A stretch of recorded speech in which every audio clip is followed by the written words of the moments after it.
Fear not the man who has done 10,000 kicks, fear the man who's done one kick 10,000 times. Failure, a chance to learn, a chance to improve on anything you didn't succeed on the first time. Nobody took you to a martial arts school to learn how to compete in a tournament. They take you to a martial arts school to learn how to fight and how to defend yourself. Stabbed me in the back, I had 24 stitches in my back. A little bit deeper I would have died, I said. Train like you need to fight to defend yourself or your family. Martial arts helps me problem solve. Every time you compete with someone, you're playing chess, you're like, how can I outsmart you? How can I outsmart you? You can't win every single time. You have to learn, you have to grow. You have to learn how to approach this next problem. My name's Owen King. I'm from Nottingham. What do I do? Teach martial arts for a living. I probably started slightly after the boom, to be fair. I started in 1986. First thing I did was Taekwondo. First instructor was Lloyd Byfield, Taekwondo. Still remember him, still message him sometimes now and then. Did that for a little while. Typical teenager, did it, stopped a little bit. It was just a few weeks on and off for a time. And then kept going, did a few tournaments, really enjoyed it, had a little bit of time off, went back. And unfortunately, the club had closed down. So we had to find somewhere new to train. And then it was Del Lewis when I did Laogar Kung Fu. So that was at Radford, and then he moved to Chilwell, used to go and train with him. I have two best friends. One is my foster brother, Peter Cope, and the other is Ted Kofi. Ted lives in Australia now. Ted was the Australian boxing champion and the IBO World Cruiserweight boxing champion. We used to train together a little bit in Nottingham. He used to teach me some boxing stuff. So I've done some boxing as well. I have my professional trainer's boxing license. Did some jiu-jitsu with Victor Estima for a while. Only got to blue belt because of injuries. Quite a few Thai boxing or K1 seminars. 2 with Ernesto Hoost, 2 with Semi Schultz, 1 with Ivan Hippolyte, who trained Ernesto Hoost. Tyrone Spong, oh my gosh, how can I forget that? There's a little video of me online with him. I'm in his seminar doing stuff and he gets me to do a drill. He messed up the drill, not me, and I punched him in the face by accident. I was like, damn, he's gonna go crazy, but he was like, no, it's cool, carry on. See, look, she's just punched me already. People say, oh, why do you put your wraps on when you're holding pads? Because my wrists take a battering all the time. And then people punch the pads wrong, and just my joints and stuff, and I've been doing it for so many years. So yeah, it just gives me more support.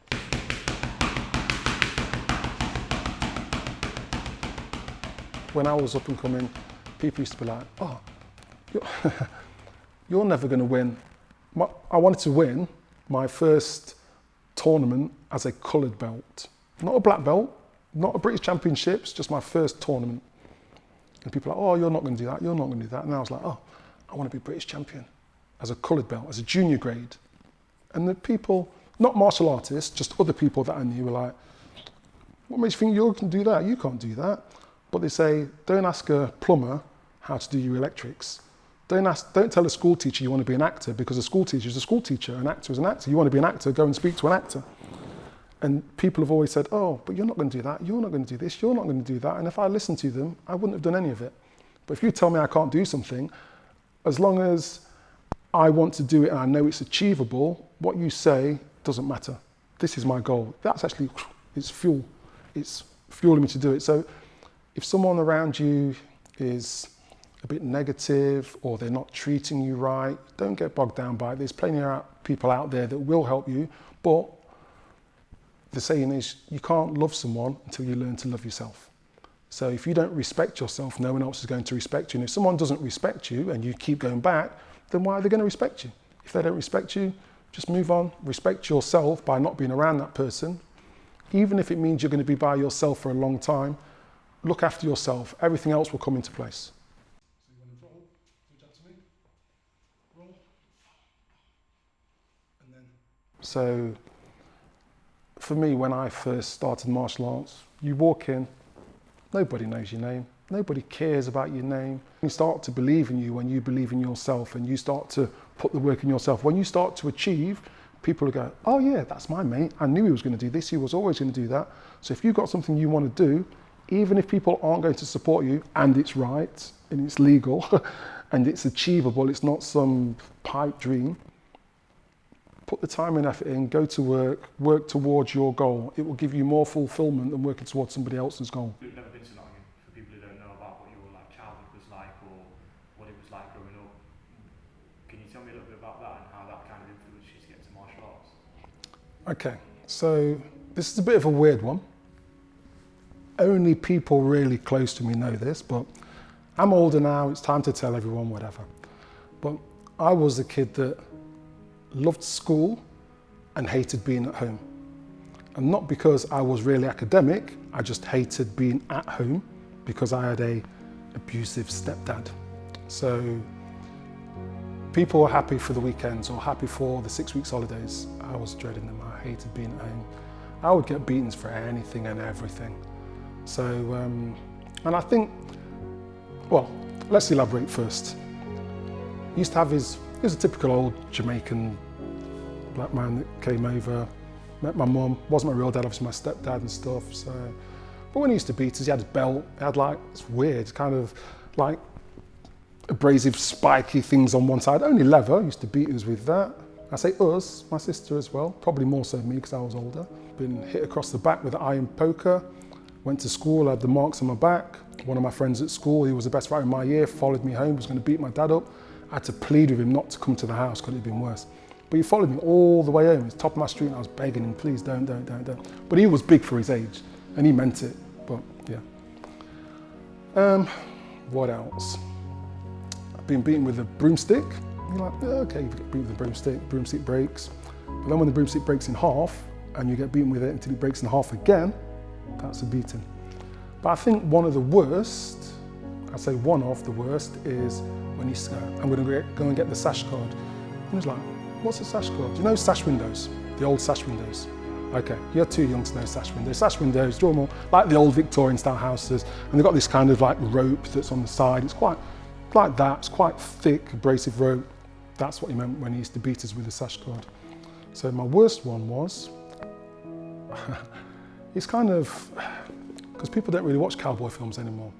Do you know when you're a cowboy and you used to have the lasso and you used to go, and they used to lasso, I don't know, the bulls or whatever, and they used to tie them up on the floor?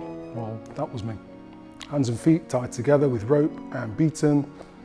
His friend came in, just left me on the floor while his friend's there. His friend stepped over me, sat down having conversation, and I'm just there tied up on the floor. And I remember because I said, oh, I can get out, you know?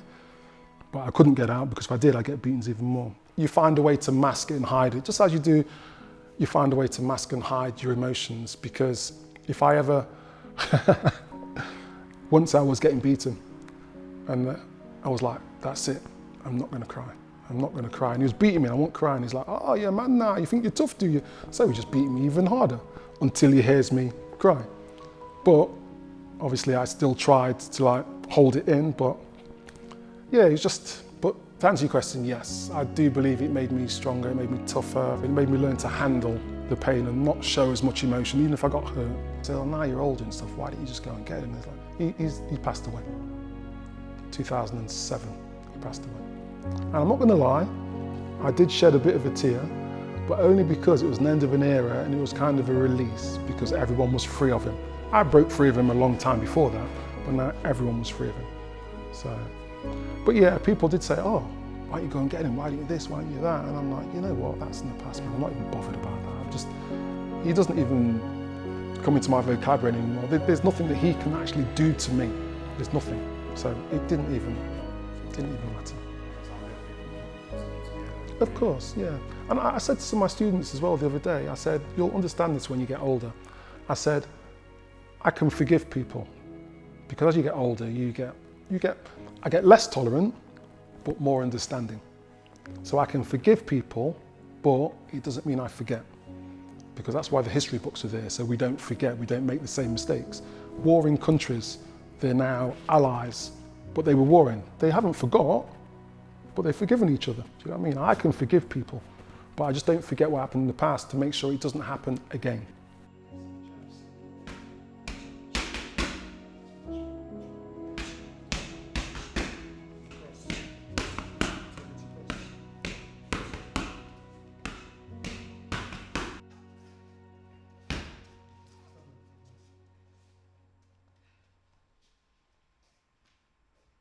The reason I bring this into this conversation is because when people see me on the circuit, or they see me on the circuit, they say, oh, Owen's always really calm. He's really mild-mannered, he's really chilled. And I think a lot of it is because I had so much stress growing up, I had to hide it, because if I gave him any little bit of attitude, any little bit of lip or anything, it was slap, punch, whatever.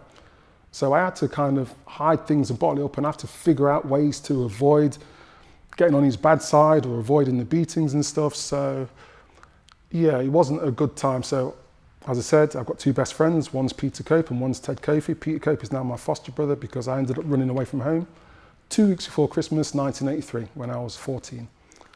Walked around the streets for ages, didn't know where to go, went to Pete's house. He remembers this, he laughs at this, because I knocked on the door and he's like, you all right? And I was like, yeah. And he was like, do you want to come in? I went, if possible. So we laugh about that sometimes. But anyway, so yeah, Pete's my foster brother since then. And yeah, started martial arts at the age of 17. Now, when I teach martial arts, I say, nobody took you to a martial arts school to learn how to compete in a tournament. They take you to a martial arts school to learn how to fight and how to defend yourself. So even when people are doing points fighting, I'm like, if you're gonna hit, hit. No tapping, none of this flicky stuff, hit to hit. When you're competing, tap. If you need it on the street, you know that you can do it. And it's the same with all martial arts.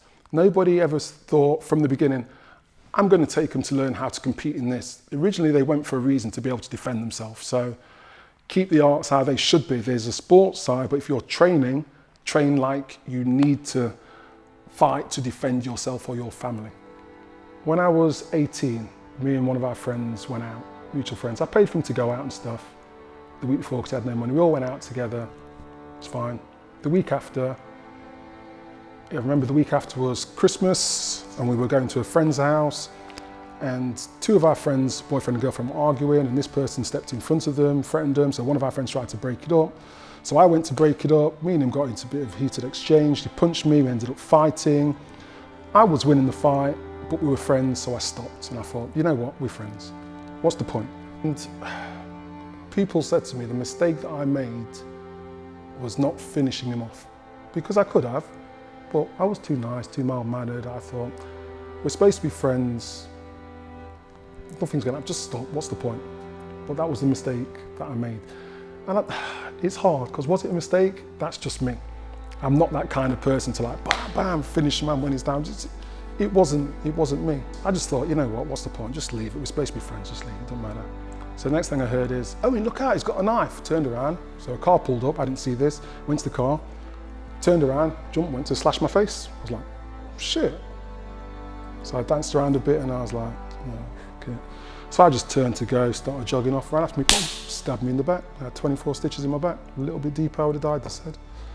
So yeah, so now when I teach martial arts, I say, nobody took you to a martial arts school to learn how to compete in a tournament. They take you to a martial arts school to learn how to fight and how to defend yourself. And honestly, I never want to have another fight ever again, because I've had fights and stuff since town, going out and stuff. It was quite a regular occurrence sometimes when we used to go out, but that was back then. You'd fight, you'd see someone a couple of weeks later, you'd see them, you'd eye them up, you give them a nod, and then you're all right.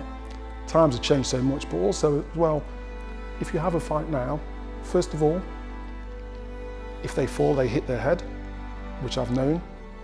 I don't know the person, but I've known of people that have been closer to people that I know that have hit someone, they fell, hit their head, got done for manslaughter in prison, and that was him breaking up a fight, and they started on him. There's obviously they think you could lose the fight. And the other thing is, I always say to my students as well, you think you know kickboxing, you think you're quite tough, you think you can fight. I said, but it can be the smallest guy on the street. You hit that smallest guy, it's not him you've got to worry about, it's all his mates. He might not see you for a month, 2 months, 6 months, he's out with his mates. They might go, oh, there's that guy. He might be like, no, leave it. It doesn't matter what he says then. His mates, they're gonna go. His family, his friends, his mates, they're gonna go. There's no end to it nowadays, so it's not worth it unless it's, I won't say live or die situation, but you're protecting your loved ones. Then, yes.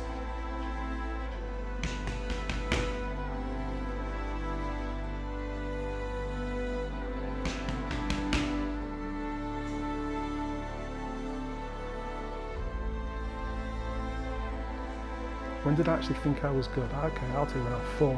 I was like, wow. 1997, went to WKO World Championships in Ireland. And I was expecting it to be like the movies.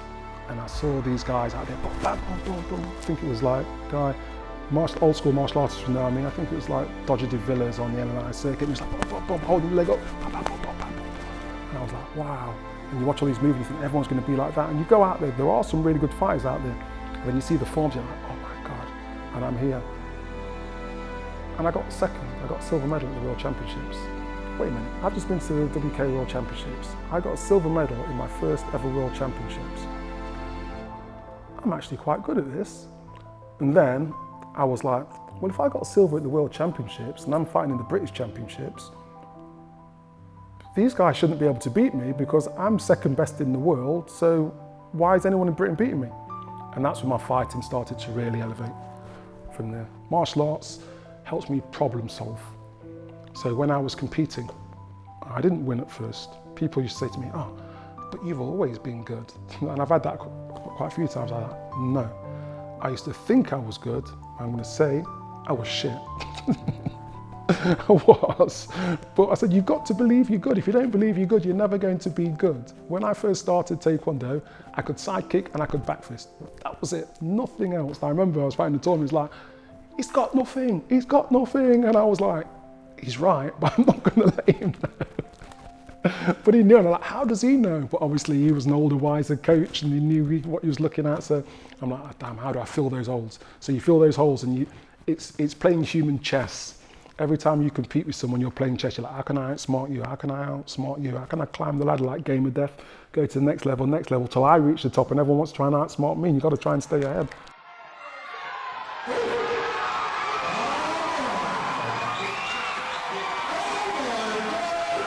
Did it elevate because you then gained a self-belief through that test? There's another little bit to that, and I said this to him a couple of weeks ago. Alfie Lewis. Alfie Lewis is the pioneer of freestyle martial arts, or sport karate as some people call it.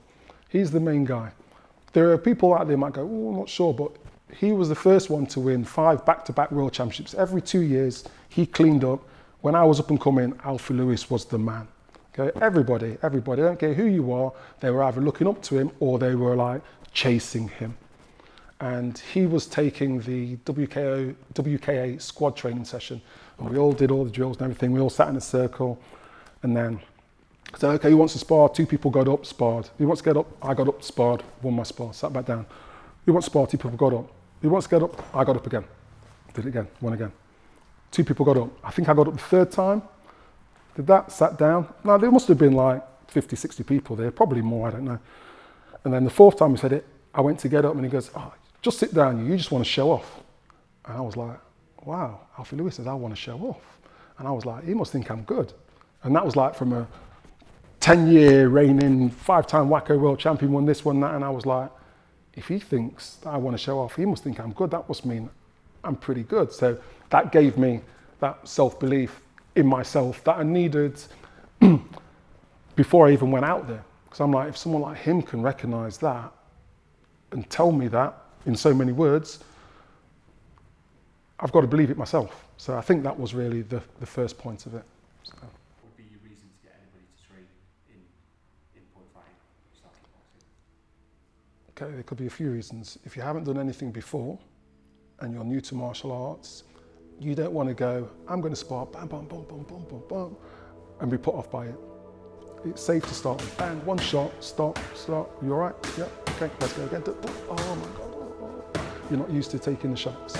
So there's that. Also, by the way, point fighting, I've been hurt more in point fighting than I have in continuous, and when I haven't boxed in a boxing match, but I've sparred with pros. I've been hurt more in point fighting than I have in light contact or boxing with pro boxers. Don't get me wrong, I've been like, ooh, I can feel this, but I'm talking, boom, and I'm like, shit, that really hurt. I've had that a few times, more from point fighters, because you're not expecting it, so you can't defend it if you're not expecting it. It's just the speed and the time and the distance. It feels weak, it feels slow, but that's just because you're not used to it. Once you get used to it, you condition yourself, You can get that snap from enclosed, from further away. The equations are a lot quicker. You're not going to necessarily load off your back leg and just flick that front leg out. So Michael Page will flick his front leg out.